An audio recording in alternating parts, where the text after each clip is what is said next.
In May 2014, the harrowing incident that unfolded in Wisconsin sent shockwaves throughout the nation and beyond. The case involved three 12-year-old girls, Peyton, Morgan Geyser, and Anissa Weier, whose lives became tragically entangled with the dark and surreal world of internet folklore. Morgan and Anissa, under the influence of the fictional online character Slender Man, believed that they had received orders to murder their friend Peyton. Slender Man is a sinister and eerie figure known for stalking and preying on children, particularly in wooded areas. The fact that two young girls were drawn into this disturbing realm of the internet raised urgent concerns about the potential dangers of online influence in impressionable minds. During their trial in 2017, the chilling details of the crime emerged. Morgan Geyser confessed tearfully, revealing the gruesome extent of the attack on Peyton. She admitted to stabbing her friend everywhere, horrifying the court and the public. Morgan also explained that Anissa had expressed reluctance to go through with the act, which led Morgan to feel compelled to carry it out herself. The case raised profound questions about the capacity of children to understand the consequences of their actions and the potential for rehabilitation and change. In a shocking turn of events, both Morgan and Anissa were tried as adults, despite being only 12 years old at the time of the crime. The decision to prosecute them as adults sparked heated debates and discussions about the juvenile justice system, the age of criminal responsibility, and the role of mental health in such cases. Wait. So then live in the forest? I don't know. I told her that we were going to die. Why? Because you can't just live in a forest. Morgan received a sentence of 40 years in a secure psychiatric institution, while Anissa was sentenced to 25 years. These sentences, given the girl's young age, garnered significant attention from advocates for juvenile justice reform who argue that children should be treated differently from adults in the legal system, considering they're still developing cognitive abilities and emotional maturity. One who was stabbed. Stabbed? I'm not really sure. Is she dead? I don't know. She was taken to the hospital. Maybe no. What? I was just wondering. After several years of incarceration, Anissa is now pleading to be released, asserting that she has exhausted all available treatments at the Winnebago Mental Health Facility and believes she should be reintegrated into society. Her request for release renews the discussions around the potential for rehabilitation and second chances for young offenders. Everybody been nice to you? Mm-hmm. Sounds like you had a long day so far. Well, I'm a detective here at the Waukesha Police Department. Okay? Okay. And something happened today with, looks like two of your friends. And so I gotta talk to you about that for a little bit. Okay. So I got some questions for you today. Mm-hmm. How old are you? I'm 12. 12. So you just had a birthday not too long ago? What'd you do for your birthday? Mommy and I had sushi and cupcakes and Daddy. The Slender Man stabbing was an astonishing and horrifying event that shook the nation, leaving 12-year-old Peyton with both physical and emotional scars. Despite the traumatic experience, she miraculously survived the brutal attack, displaying immense resilience and strength throughout her recovery process. Had her 11th birthday and we had sushi for her birthday too. You're a year older than her though, but her birthday was last week too. Pretty close in age. It's funny that you guys both like sushi. So did you guys get presents for your birthday? Mm-hmm. What'd you get? Tickets to a Star Trek convention? Where's that at? I don't know. When is it coming up or It's soon. do you like Star Trek? Yeah. When's your last day of school coming up? Over the course of many years, Peyton gradually healed from the physical wounds of the attack. Equally, if not more significant, was her journey to overcome the emotional trauma that the incident had inflicted upon her. In 2019, she courageously decided to share her story in an interview with a U.S. news series. In a remarkable display of forgiveness and maturity, Peyton expressed gratitude to her attackers for shaping her into the person she is today. She recognized that her resilience and growth were a testament to her strength in the face of adversity. Throughout her recovery, Peyton learned to embrace her scars as a part of herself. Instead of viewing them as something to be ashamed of, she saw them as a reminder of her strength and the journey she had undertaken to overcome the unthinkable. With a positive outlook, Peyton firmly believed that over time her scars would fade away physically and emotionally. In the interview, Peyton expressed her belief that her former friends, Morgan and Anissa, should be treated as adults in court despite their young age at the time of the crime.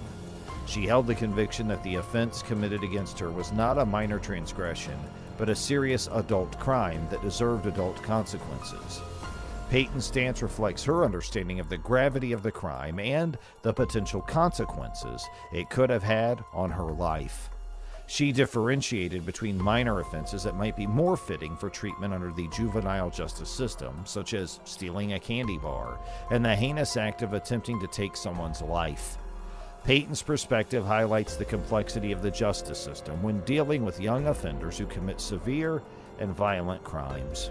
By advocating for treating Morgan and Anissa as adults, Peyton acknowledged the necessity of accountability and the potential impact of their actions on her life.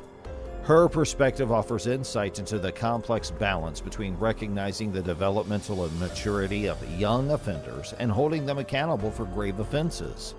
I can't really tell who Anissa likes and doesn't like. So you think she dislikes Bella? Probably, yeah. She always calls her, I don't want to say it. Tell me. She always calls her a bitch. Why? I don't know. Because she's being one? I'm just assuming.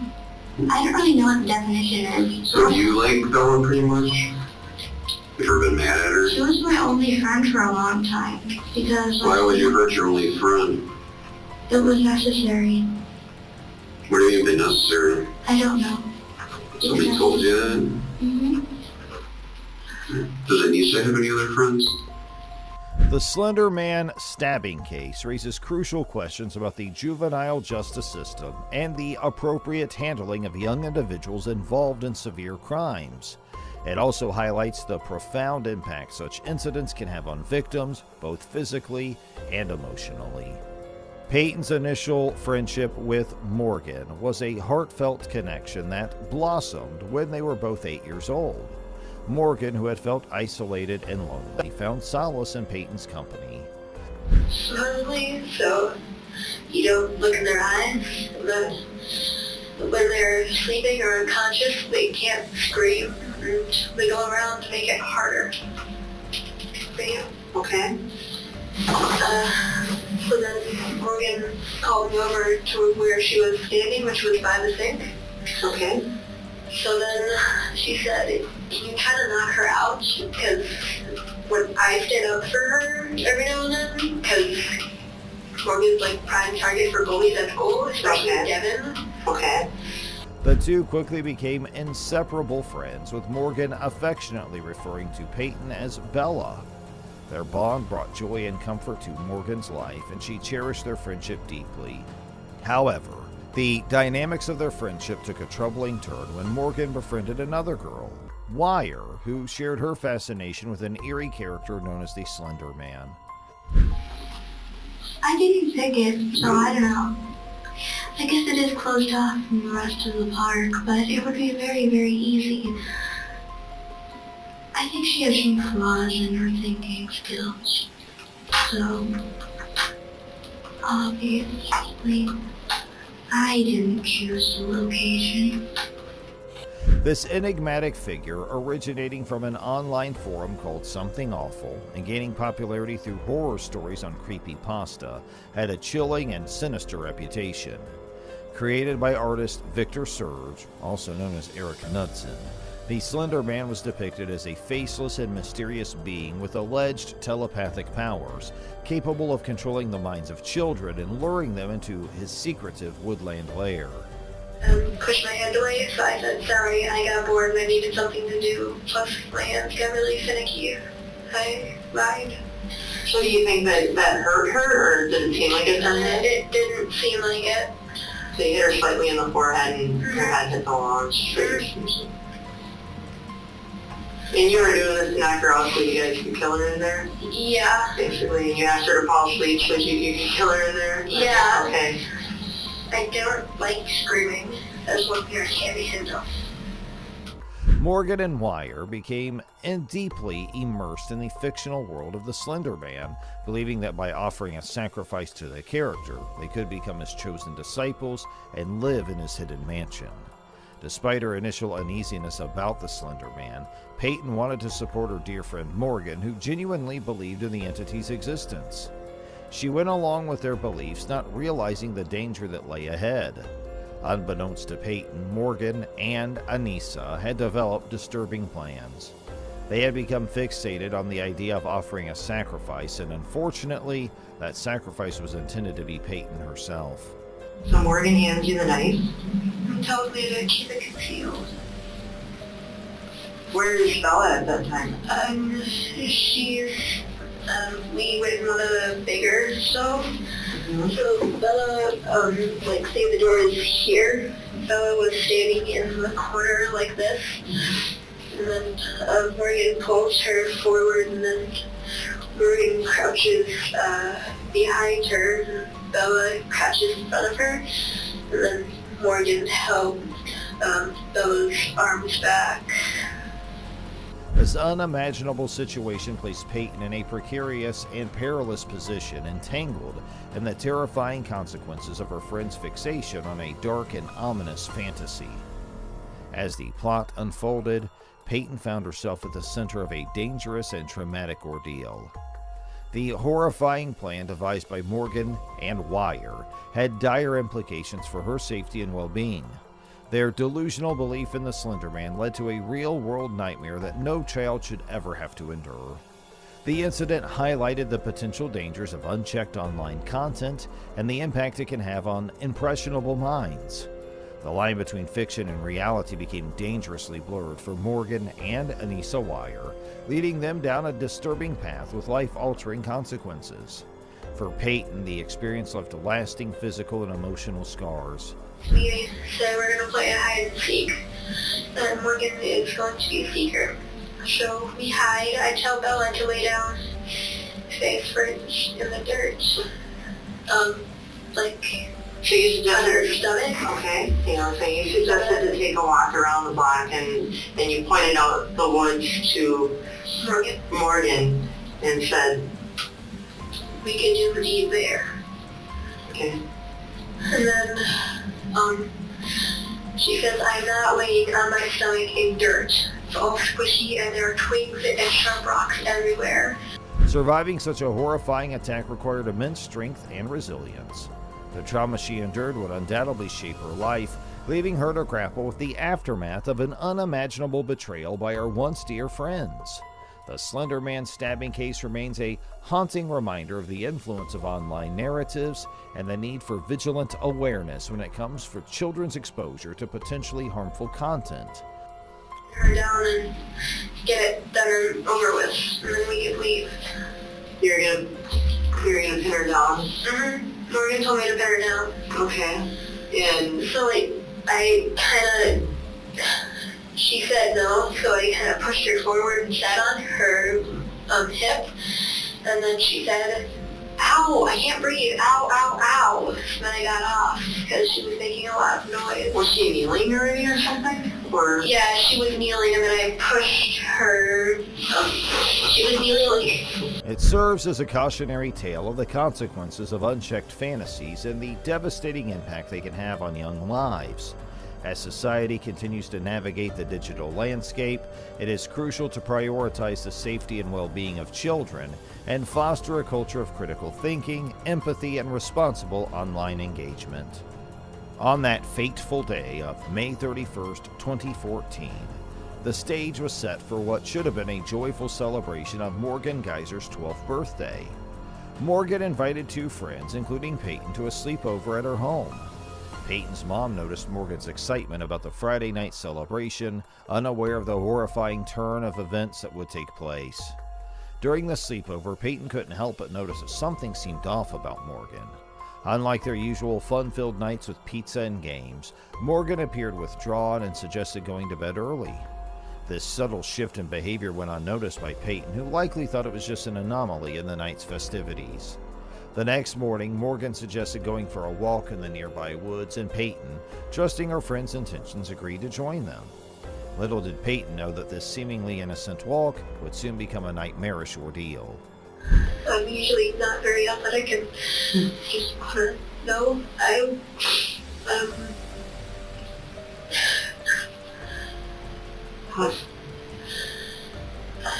trying to think of someplace close to where I live. You know the K-Ride that closed down in Waukesha? Off of Sunset? I do. Mm-hmm. I walked from there, Morgan and I walked from the condos close to there, the marshy area, all the way to Steinhoffel's. Once they were deep in the woods, Morgan's other friend Wire proposed playing hide and seek. However, it was far from an innocent game. Wire had a sinister plan in mind. Manipulating Morgan, Wire convinced her to attack Peyton with a knife they had taken from Morgan's kitchen. In a shocking betrayal, Peyton found herself in grave danger at the hands of her supposed friends. The attack came without warning, leaving Peyton with hazy memories of the horrifying incident, but a vivid and lasting impression of immense betrayal and fear. Be a little jumpy and like get off task and look around and forget what she's saying in the middle of a sentence a lot. Okay.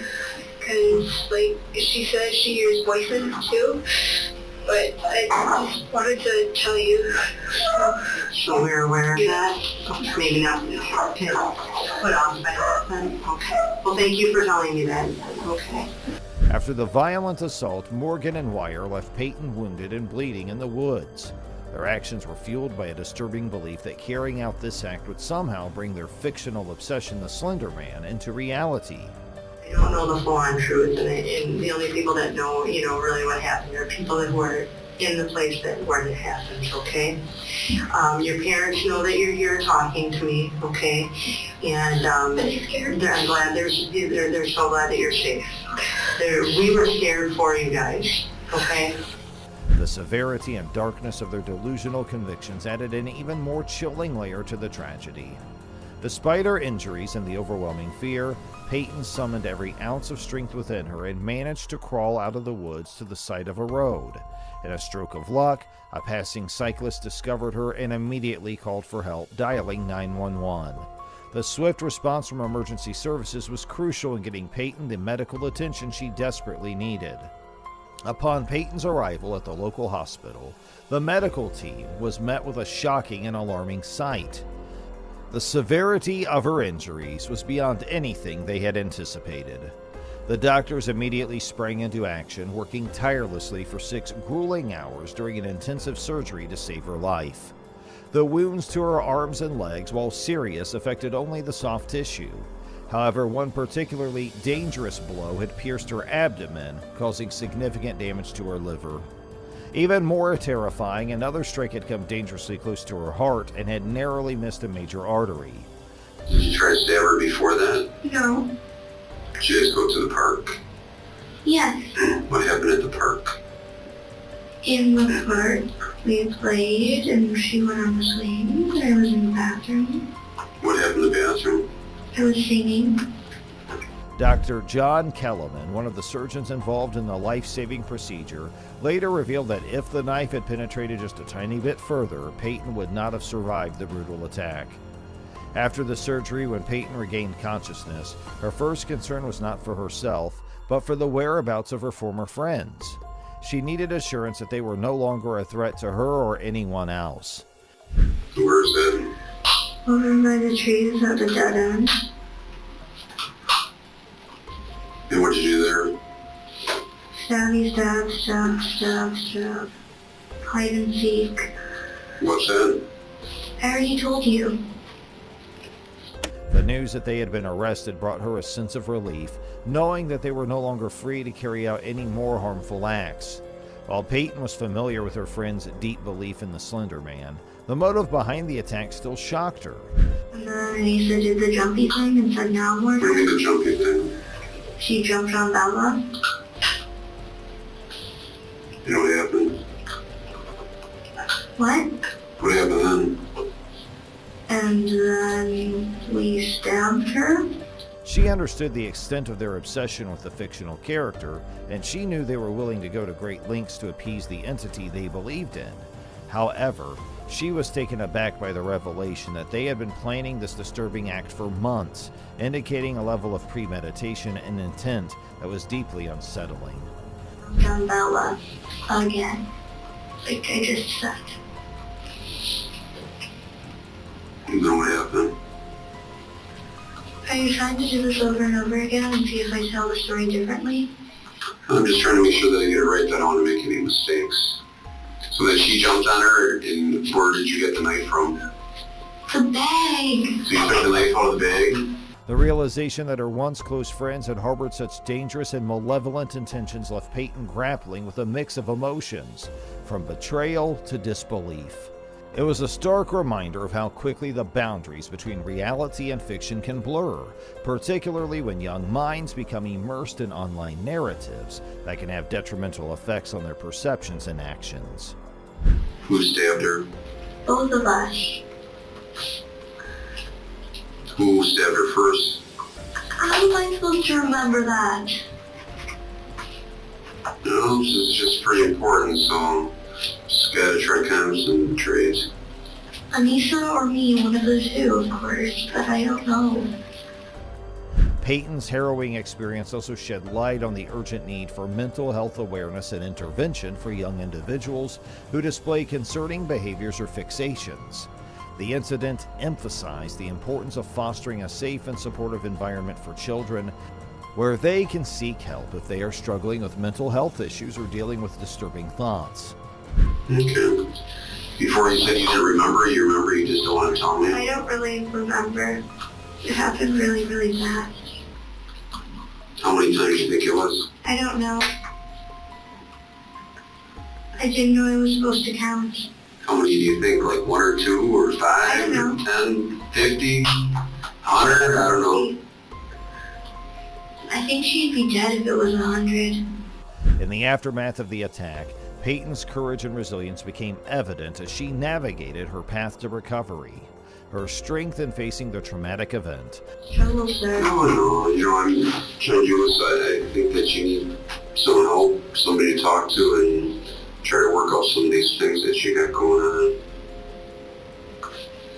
What do you mean? Well, thinking about, what does he call this guy? Mr. Slenderman? Slenderman. I mean, those thoughts probably aren't real. And to think about stabbing one of your very good friends probably isn't the best thoughts to be having. coupled with the support of her loved ones and medical professionals, played a crucial role in her healing journey.